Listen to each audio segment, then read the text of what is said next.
অনেকগুলো দিন পর আজকে তোমাদের সাথে আমার ব্রেকফাস্ট শেয়ার করছি। আসলে তো সকালে করে সেরকম খাওয়া হয় না, তো তার জন্য তোমাদেরকে দেখাতেও পারি না। আর কালকে রাতে যেহেতু আমি রুটি বানিয়েছিলাম, রোজ রাতেই বানাই, কিন্তু কালকে রাতে একটা এক্সট্রা থেকে গিয়েছিলো, তো তার জন্য আজকে সকালে আমি মাছের মাথা দিয়ে চচ্চড়ি বানিয়েছিলাম আর নিজের জন্য একটা ডিম সিদ্ধ করেছি, করে সেটাকে খেয়ে তারপরে আর কি কালকের জন্য সবজিপত্র কেটে রেখেছি। রেখে তো ঘরে তো অনেক কাজ বাজ থাকে, সেগুলো তো সবসময় তোমাদেরকে দেখানো সম্ভব নয়। আর আমার যেহেতু একটা ছোট বাচ্চা আছে, বাচ্চাটা এত দুরন্ত, সবসময় ওকে সামলে ভিডিও করাটাও সম্ভব নয়।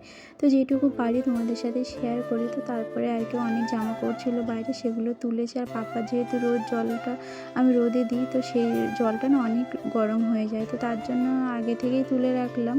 এখন ওই 10টার মতো বাজবো, তো চান করবে সেই 11:30 12টা, ততক্ষণে মনে হয় ঠান্ডা হয়ে যাবে। তো তারপরে ঘরে এসে আর কি জামাকাপড়গুলো ভাঁজ করে জায়গায় রেখে দিচ্ছি, কারণ আমার পাপা এখন একটু ঘুমাচ্ছে।